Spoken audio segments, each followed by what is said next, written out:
Hello and welcome back. So I'm just going to do a video on my Windows 365 Link device. So I've got my replacement. Thank you, Microsoft. Probably don't hear this too often, but Microsoft support have been really, really good and very helpful. I know that's something you don't usually hear. But I mean, these devices are so new. These guys were clutching at straws. They didn't know what they were doing, to be honest. But they were very helpful. So I had to send my previous device back because I bricked it. I did an Intune wipe, and apparently, up until recently, you weren't meant to do Intune wipes on these devices because it could cause issues. But there's no public documentation at the time stating that. So I sent the device back, and they've sent me a replacement. So I've got that back. I now know what I need to do first of all, the gripe being the keyboard. Microsoft, if you're listening, please put a keyboard selection in the out-of-box experience.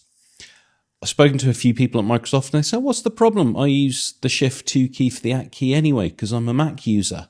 You know, that's great, but the use case of these is for people who aren't technical, shall we say. They're very good at other things. So they're not going to know to press Shift 2 for the At key when you sign in using your keyboard. Now, granted, if you're using a FIDO2 key, technically you don't even need the keyboard to sign in because you sign in using your key. But if you sign in using a passkey on your Authenticator app, then you need to put in your email address. So the first thing I'm going to do is you'll have to bear with me because I'm using my capture card because the screen for the Link device is behind me.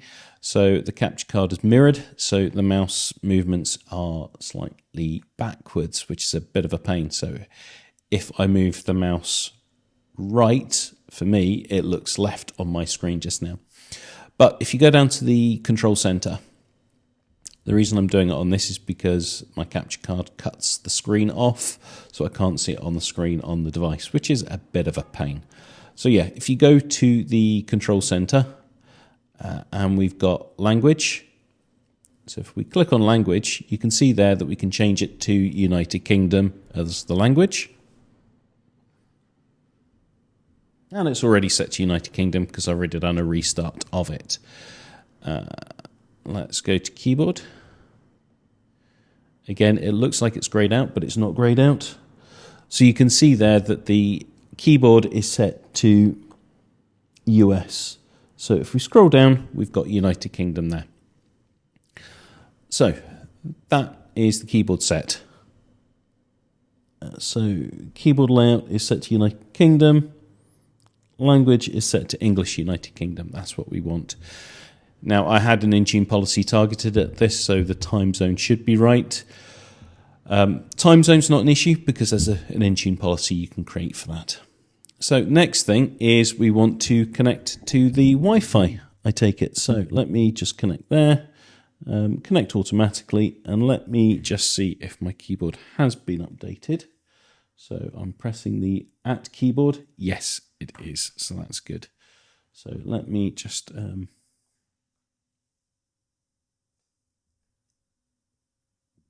using a wireless keyboard, but it's got a dongle plugged into the back of the Link device because obviously you can't pair a device up until you got it connected and set up. So that probably won't connect because I think I typed in my password in incorrectly. Yes, I did.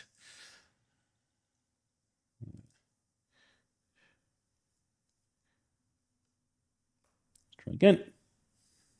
There you go, I'm connected. So if I hit next, you get the license agreements, that's all fine. Of course, I'm going to agree to the license. Now it wants me to sign in. So if I sign in,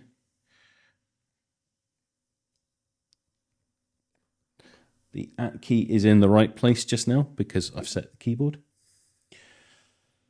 Let me sign in using my passkey.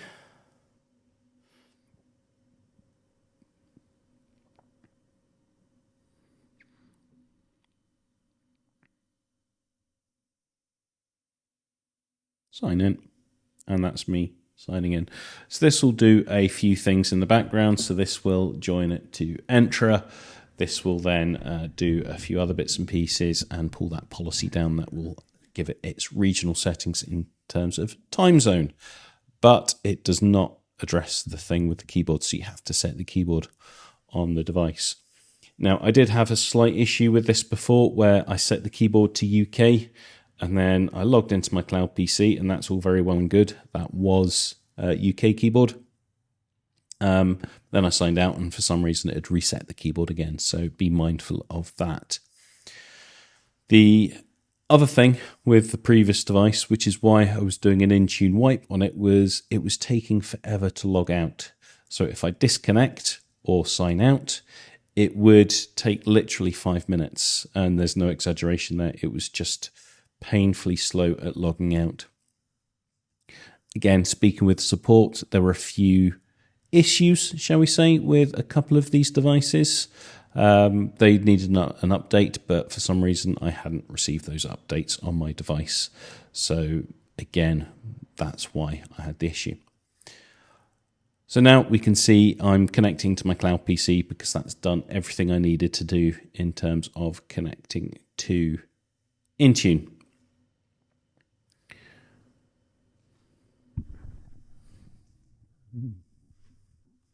So it's initializing the connection, securing,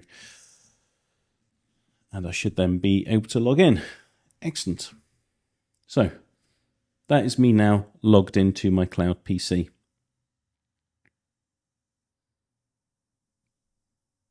And again, you can't see my start menu or my icons, or you can see an icon, or you can, but I can't because it's slightly off my keyboard. So if I press the start key and then Bluetooth,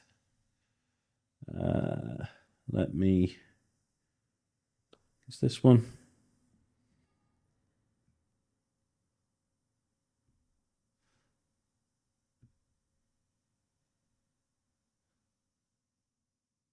Devices. Again, I just have to change the settings slightly, or the screen size, because my capture card takes it out. I want to add some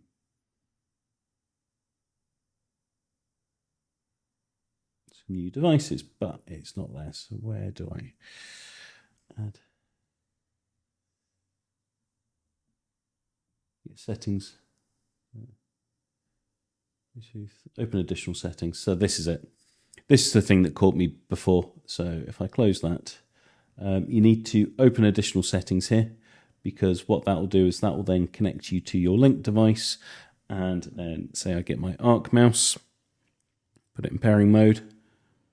We should hopefully see it pop up shortly. There you go. So with my rubbish mouse, I select my Surface Arc mouse. Excellent, so that's now connected. So I've got a slightly better mouse. That's better. And then if I grab my keyboard, push the pairing button on my keyboard. And that's flashing up, so you can see now I've got the Surface keyboard selected. So pairing, genius. Unknown error has occurred, so there you go. So 822040, enter. And that is my Surface keyboard paired up with the device now. It's the same thing if you want to pair a headset up with your device. So again, if you I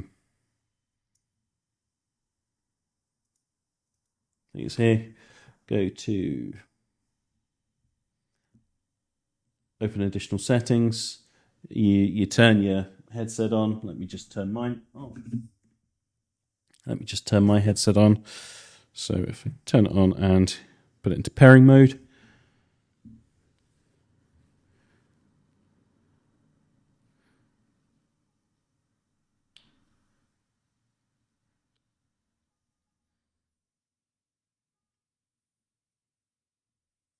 nope. For some reason it's not connecting. And of course that's because it's flat battery. I need to charge it. So you would then see your, there's a Jabra Panacast there. That's somebody else in the office building. But you'd then see your Jabra Evolve 2 75 or whatever it is you're using. You add that then pass it through to your Windows 365 Cloud PC. The other thing I would say this is lacking is USB-C ports. It has one on the back. Now that one I think would have been better served on the front because my FIDO2 key is USB-C. Yes, you can plug in an adapter, I know, but the idea is you don't want to have to plug in adapters. So there are a few things in here that I think that Microsoft could do better, but these are still evolving. The other thing as well is lack of support for AVD. These will just connect you to your cloud PC, not AVD.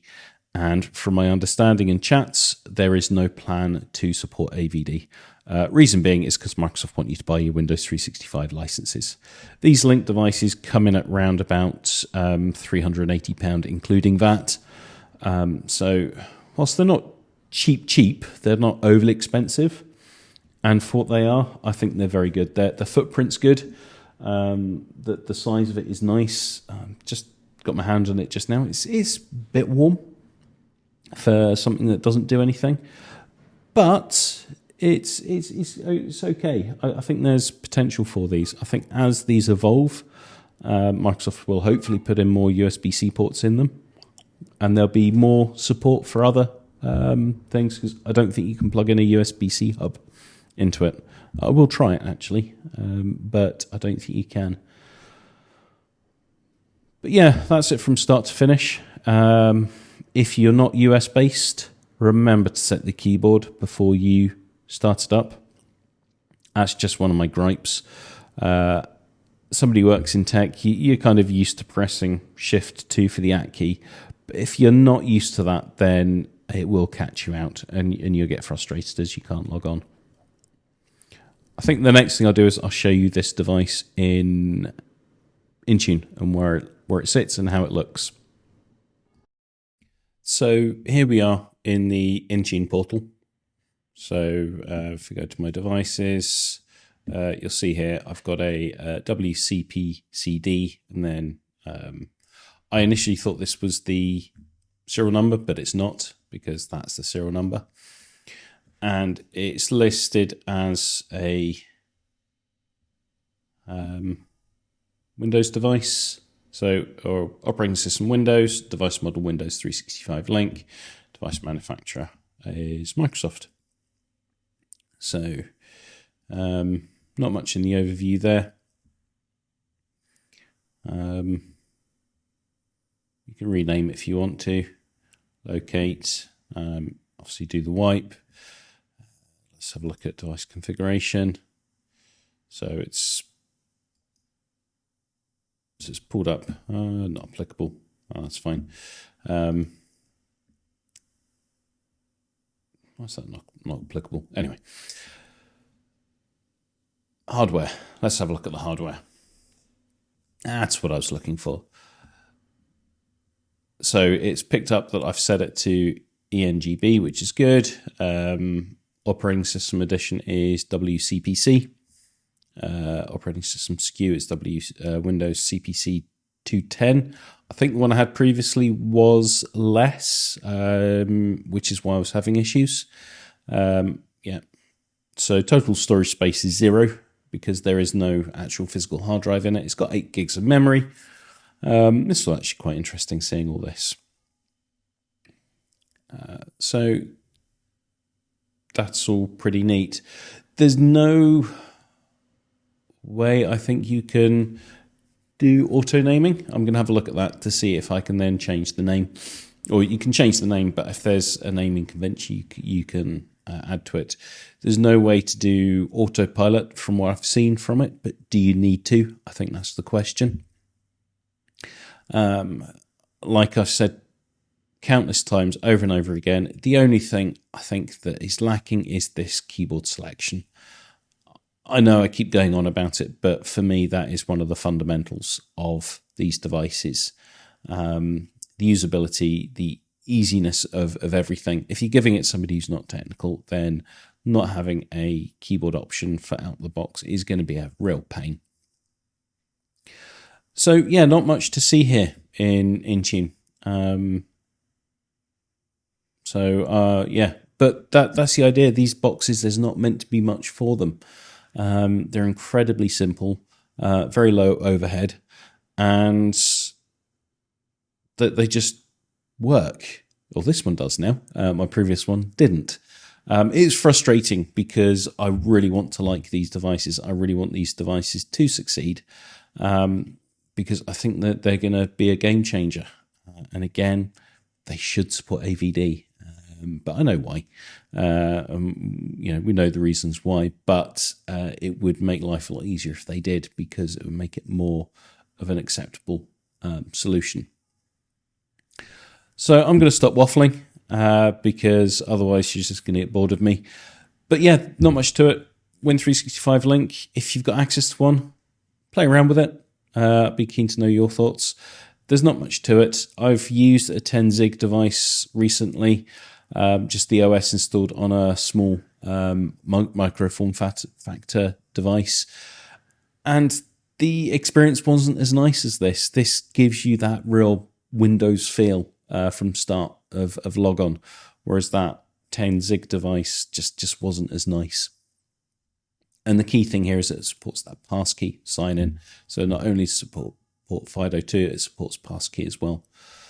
So that's me. Microsoft again. If you are watching this, or anyone from Microsoft is watching it, I doubt it, but if you are, please sort out the keyboard. I think that would be such a good extra addition to your out-of-box experience for these devices. Doesn't take much, I'm sure. Just do that, and a big thumbs up from me if you do that. Cheers now. Bye-bye.